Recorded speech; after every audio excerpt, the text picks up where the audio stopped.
Welcome to My Hometown, the program that explores clubs, organizations, businesses, and issues across Nassau and Suffolk counties and sheds light on the different towns that are making a difference. A great day to you, and welcome to another edition of My Hometown on the voice of Nassau Community College, 90.3 WHPC. I'm your host, Bill Horan, along with Nassau Community College student Zach Turkel. Our special guests today are Glen Heil, who is the Public Relations Director for the International Youth Fellowship, or IYF, Norbert Esty, who is the Program Coordinator with IYF, and Jennifer Rivas, a volunteer. Glen Heil is a Michigan native who began working with the IYF in 2013 after being a member of the organization for many years prior, and even volunteering with the IYF in Ghana, West Africa, for a year during college. He is also the Dean of Academic Affairs at Mahynam, a private post-secondary school in Huntington, New York. Norbert Esty is a native of Jamaica who met the organization in 2001 and has been a volunteer with IYF in multiple capacities since 2010.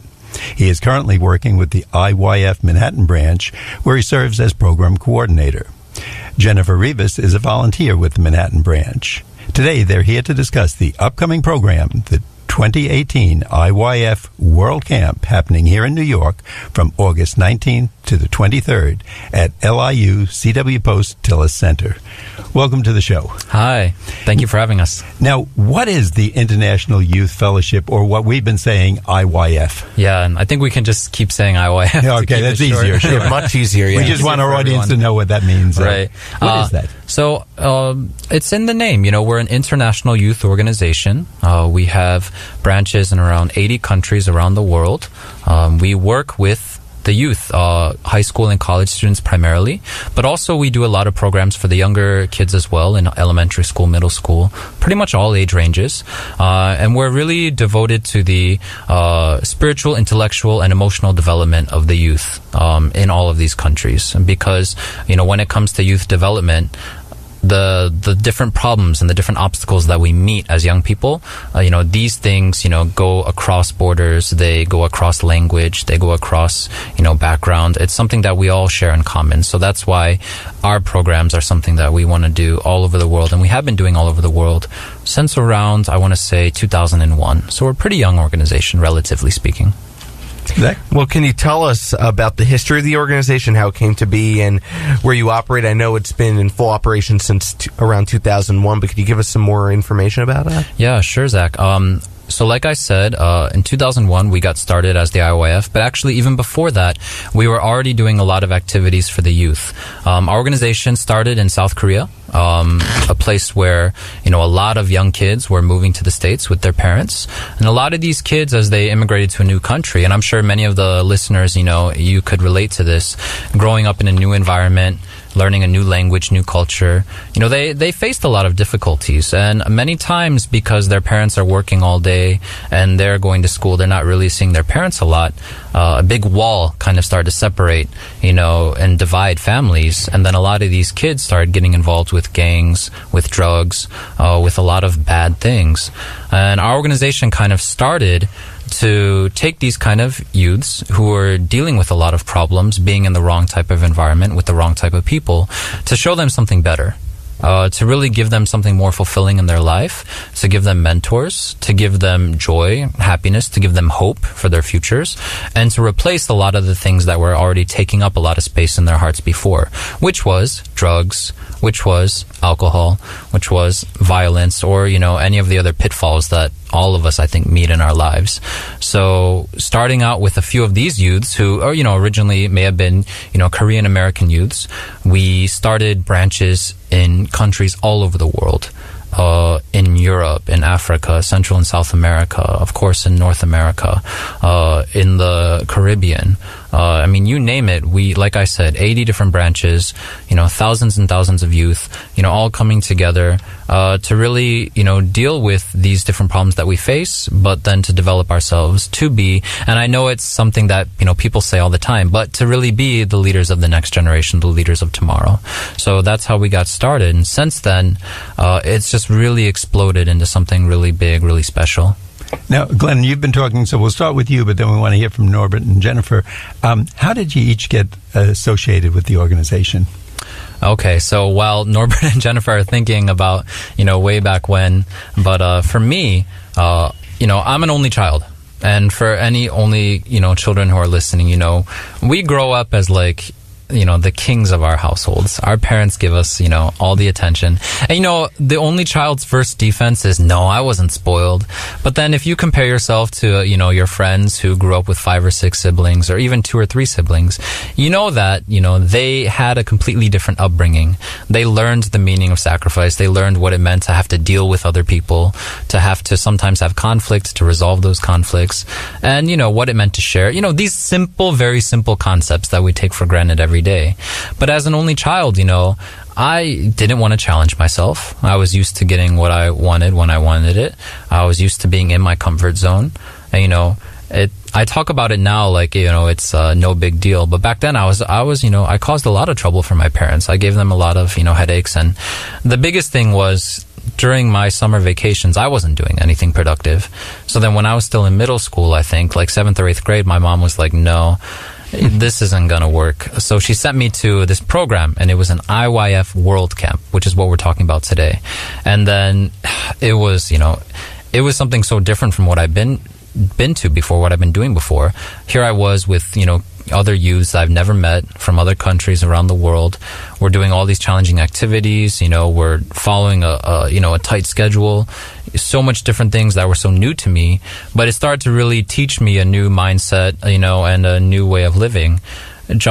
Fast forward a few years, like you said in the beginning when you introduced us, I got a chance to volunteer overseas with IYF in Ghana for 1 year, taking off a year of college. And after I finished college, I came to work in New York, where our big, U.S. headquarters happens to be. So I do IYF work and I do my regular job at the same time. Now, Norbert, I just want to say something, Bill. You know what? This sounds so familiar. Bill, weren't you an only child? I wasn't going to give that away until you just put it right out there for everybody. Bam, bam, bam. Okay. We'll have a fight after the show. Thank goodness I have a sibling, so I don't have to be part of that category. I was going to kid Norbert. Now, you're probably one of 10, right? Yeah, actually, I'm one of 7. You are? Okay. Yes. Okay. Wow. Yes. I mean, I grew up in Jamaica. And you two get along? Yes. Even with the swimmingly. The spoiled kid over there. Yeah, he's not spoiled anymore. I set him straight. You set him straight? Good. Now, how did you get associated with IYF? I left Jamaica in May of 2001 to do a master's degree here in New York. And I happened to go to Pace University, which is like 2.5 blocks from the World Trade Center. And in September of 2001, I came out of the subway station to see the plane flying into the World Trade Center.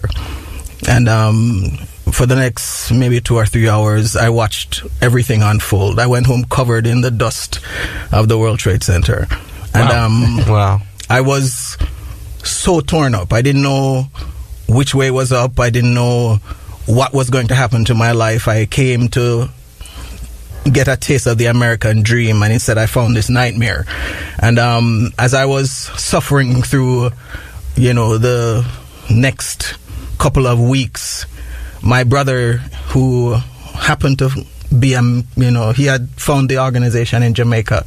He called me and told me, don't suffer alone. There are people who are there to help you. There are people who are there to give you guidance. Just go and let somebody hear what you're going through. And I went there in October of 2001, and I've been going ever since. Now, Jennifer, let's get to you. Now, we have the only child. We have one of 7. What planet are you from? You're I'm the middle child. Right? No, I'm the middle child. You're the middle. Okay. Oh, now you have middle child. Most eclectic child out of the 2. Those are always the smartest, right? My sister was the young princess. My brother was the young king. I was the middle. Okay. Actually, I met the organization when I was in college. Honestly, I was in college, but I didn't really know what direction I wanted to go in. And I had been going to class every single day, and I kept seeing some people giving out flyers about something. And they're advertising like different language classes and different like kind of programs. And I thought it was interesting, but I'm actually really introverted. So at that time, I really didn't want to talk. I didn't want to say hi to anyone. So even in college, I would just go to class, not talk to anyone, and then just go out. And then, but I was really interested in it. I just thought, I want to have the opportunity to go. And it so happened that they had like a little mini camp for the language courses that they were providing. And so when I went there, I went with my sister. I'm introverted, but my sister is even more than me. And it's very hard for her to open up. When you compare the both of us, I'm kind of more the one that talks a lot more than she does when we're comfortable with people. But her, no matter if she's comfortable with someone or if she just meets someone for the first time, it's really hard for her to open up. But as we went to that camp, I was seeing that she was opening up to these new people who are so joyful and so comfortable around her. And she just started blabbing up a storm, and I thought, this is the only sister that I see at home where nobody believes me that she talks too much, right? And then I just thought, wow, I really want to be a part of this organization that can even open up my sister. And through that, I just asked, how can I volunteer? How can I be a part of this? And slowly but surely, I started off with like simple tasks. I started helping around the office. I started teaching certain overseas volunteers that we had, because there's like a program where they can go overseas for 1 year. Glenn was a part of that, and I also was a part of it. But we have some from South America, from Korea, from all over. And I just started to share a little bit of English that I know. And then through that, I ended up going to different countries, through Haiti, to Jamaica, to Dominican Republic, Mexico, all with this kind of joy that I got from all these volunteers. And so that's kind of how I got connected. Fast forward, like you said, last year I ended up going to do my 1 year volunteer program in Myanmar. So a lot of people, they don't know what that is or where that is. But it's truly an experience that I would love to talk about later. Now, you all have the interesting backgrounds, and maybe, Glenn, you can tell us if someone's hearing this and says, where is this IYF International Youth Fellowship? How could they get in touch with you and find out more? Sure. I mean, if you're local, if you're on Long Island, in the area and listening, our IYF Long Island branch is in Huntington. And if you're familiar with the area, we're just off of Nassau Road. But for, most people, the best way to get a hold of us would be online, iyfusa.org. Again, iyfusa.org. That's also the name of our Facebook page. You can also find us under the same name in Instagram, all social media. So it'll be really easy to find us online. And we'll give that information again by the end of the show. So if you want to get it down, get a pencil and paper handy. And I think Zach had a question. I do. So what distinguishes IYF to other organizations? Let's say you're walking down, let's say, a supermarket, and there are a list of pamphlets. What makes IYF Youth Organization different than the Smith Youth Organization?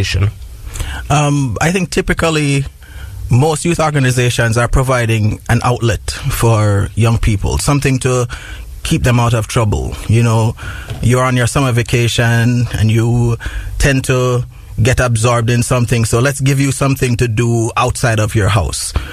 IYF is different in that we're not only taking you out of the environment that you've grown accustomed to, we're building in you skills to become tomorrow's leader. We're developing your mind and your heart so that when challenges that face everyday youth come to you, you are equipped with tools to overcome. You are able to think beyond the immediate. You're able to think beyond your current situation. You're able to see the heart of people, and then through that heart, you're able to connect with people that you wouldn't normally connect with. And as you grow like that, you become somebody who is able to touch the lives of people around you when you go back to your situation. It's not just, we took you out of your den where you're addicted to computers and video games. We are taking you out and giving you something. So when you go back, you're no longer just interested in playing video games, because you've now developed a new way of processing, a new way of thinking that is going to move you beyond sitting down to wanting to help the other person around you. At this point in the show, we have to take a short break from my hometown on the voice of Nassau Community College, 90.3 WHPC. Our guests today are Glen Heil, Norbert Esty, and Jennifer Rivas of the International Youth Fellowship. They're here today talking about the upcoming 2018 IYF World Camp in New York that's happening from August 19th to the 23rd at the LIU Post Tilles Center. Stay with us. More on the International Youth Fellowship in the second half of My Hometown. Hi, everyone. I'm Kristen Bell, and I